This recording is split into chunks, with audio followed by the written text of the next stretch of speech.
Selamat siang, Ibu dosen dan Bapak dosen, serta rekan-rekan sekalian.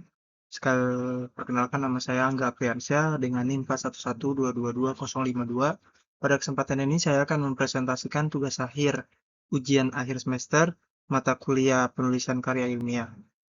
Presentasi ini berisi analisis terhadap sebuah jurnal referensi sekaligus evaluasi terhadap artikel penelitian saya sendiri yang berjudul Implementasi Metode Hybrid Filtering dalam Sistem Rekomendasi Produk E-commerce Bakery PT Mimosat Art Indonesia, serta rencana publikasi.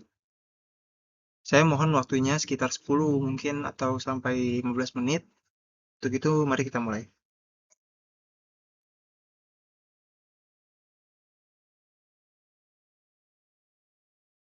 Penelitian saya berangkat dari 3 hal. Yang pertama, latar belakang. Pesatnya pertumbuhan e-commerce membuat pilihan produk bakery sangat beragam, sehingga pelanggan mengalami information overload. Selain itu, PT Mimosat Arte masih bergantung pada platform pihak ketiga seperti Shopee dan GrabFood, sehingga data transaksi dan preferensi pelanggan belum dimanfaatkan secara optimal.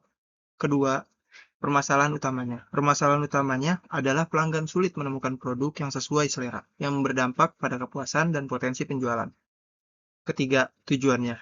Tujuannya adalah mengimplementasikan metode hybrid filtering yang menggabungkan collaborative filtering dan content-based filtering, lalu menganalisis kinerja dalam menghasilkan rekomendasi yang akurat dan relevan. Oke, jurnal yang saya jadikan referensi berjudul Pengembangan Aplikasi Event Management Multiplatform dengan sistem rekomendasi berbasis rule-based hybrid filtering. Ditulis oleh Arman Juliansyah dan dosen saya dari Undira, Bu Anita Ratnasari. Terbit tahun 2016 di Jurnal Ilmiah Sains dan Teknologi atau Saintek.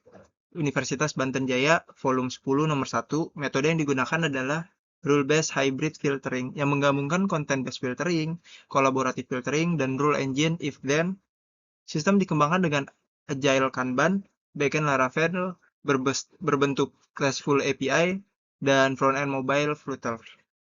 Parameter rekomendasinya adalah minat, skill, dan lokasi pengguna dengan pengujian black box dan white box. Saya memilih jurnal ini karena topiknya sangat dekat dengan penelitian saya, yaitu sama-sama sistem rekomendasi hybrid. Selanjutnya, pada slide ini saya membedah struktur artikel jurnal referensi mengikuti pola IMR-AD. Judulnya deskriptif dan langsung mencerminkan metode serta objek penelitian. Abstraknya terstruktur dengan keyword meski belum memuat angka hasil kuantitatif. Pendahuluannya lengkap karena memaparkan kebutuhan gap, penelitian terdahulu, kebaruan, dan tujuan. Bagian metodenya jelas, mencakup Agile Kanban, survei 30 responden, serta teknologi Laravel dan Flutter. Bagian hasil sangat kaya, dan ada table, analisis gap, perencanaan basis data, simulasi pengguna, hingga 15 laporan analitik. Kesimpulan menjawab tujuan dan diberi saran pengembangan. Referensinya sekitar 30 rujukan bergaya APA dan cukup mutakhir. Secara umum, struktur artikel ini sudah memenuhi standar penulisan ilmiah dengan baik. Selanjutnya, saya menilai isi dari kualitas artikel referensi melalui 5 kriteria dengan skala 1-5. Dari sisi kembaruan, saya beri nilai 4. Karena artikel ini mengintegrasikan rule engine manual yang menggabungkan content-based filtering, kolaboratif, dan faktor lokasi tanpa machine learning. Metode juga mendapatkan 4 karena metodologinya jelas dan pengujiannya terdokumentasi. Validitas saya beri 3 sebab evaluasi masih berbasis simulasi dan uji fungsional. Belum memakai metrik statistik formal seperti precision atau recall. Citasi saya beri 4 karena rujukannya relevan dan mutakhir. Visualisasi saya beri nilai tertinggi yaitu 5 karena artikel ini sangat kaya gambar mulai dari arsitektur, PRD, potongan kode, hingga tampilan antarmukanya. Grafik di sebelah kanan merangkum penilaian tersebut.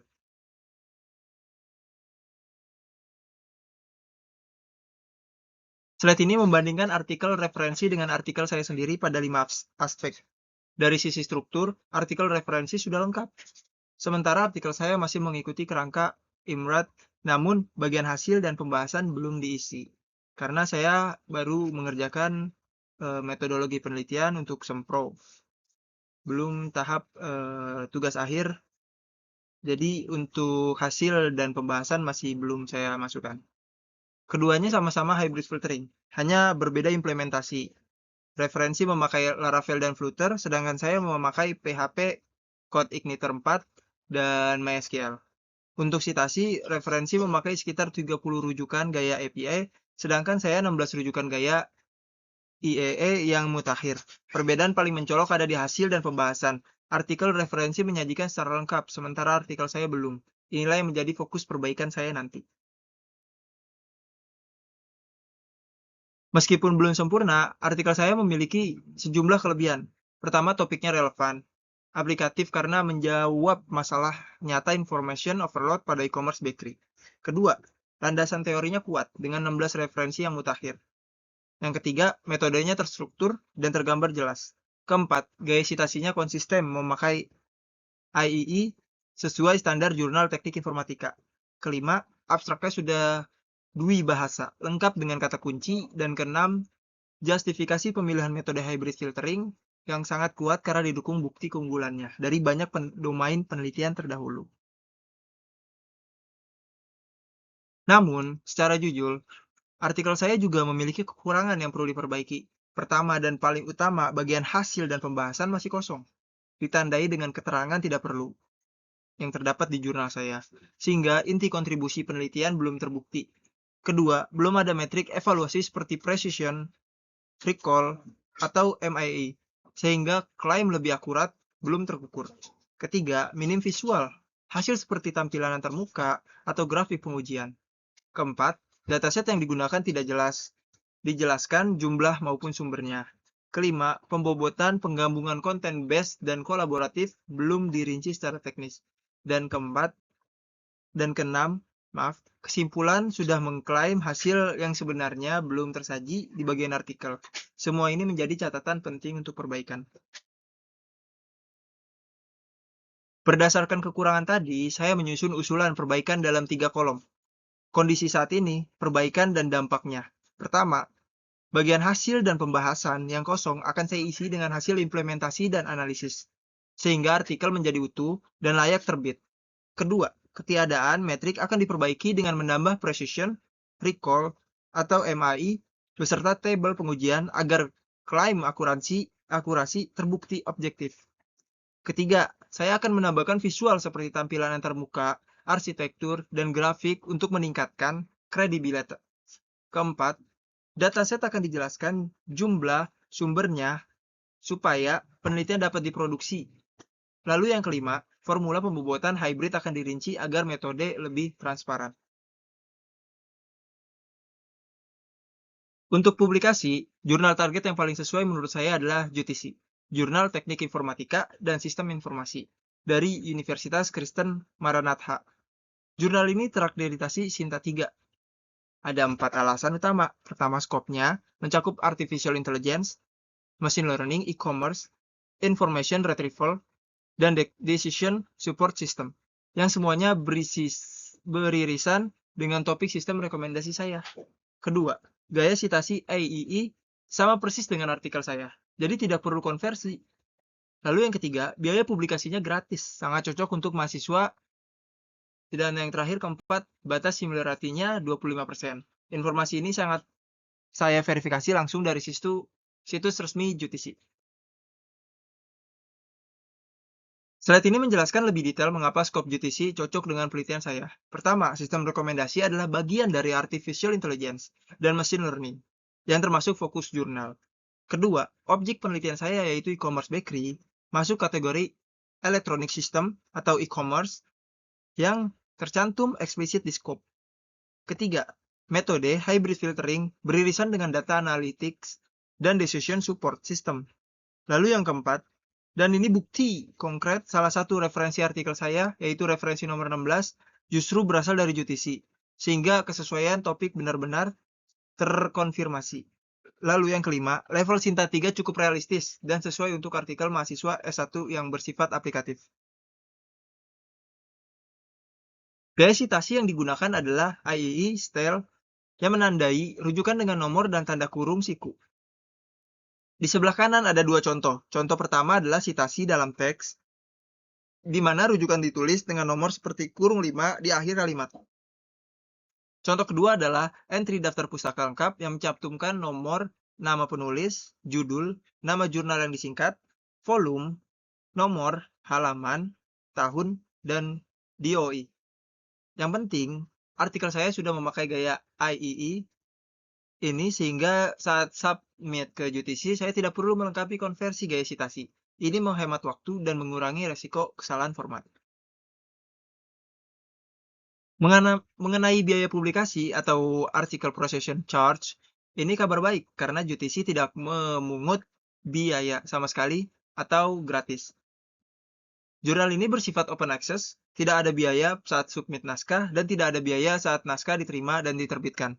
Artikel yang terbit pun dapat diunduh bebas oleh publik. Hal ini sangat ramah bagi mahasiswa dan menjadi salah satu alasan kuat saya memilih UTC sebagai target jurnal. Sebagai pembandingan, beberapa jurnal sejenis mengenakan biaya antara Rp250.000 hingga Rp500.000. Slide ini membahas batas similarity. UTC menetapkan ambang maksimum kemiripan sebesar 25% melalui Turnitin, dan potensi kemiripan dari AI juga dibatasi maksimum 25%. Diagram donat di sebelah kiri menggambarkan zona aman di bawah 25%. Untuk memenuhi syarat ini, saya menyiapkan 5 rekomendasi perbaikan pertama. Pertama, melakukan parafrase teori dan kutipan dengan bahasa sendiri. Yang kedua, mensitasi setiap sumber secara benar dan konsisten. Lalu ketiga, meminimalkan kutipan langsung dan mengutamakan ringkasan. Keempat, menulis sebagian hasil secara original dari data penelitian saya sendiri. Lalu yang kelima, melakukan pengecekan Turnitin mandiri sebelum naskah dikirim. Dengan langkah ini, similarity diharapkan tetap di bawah ambang.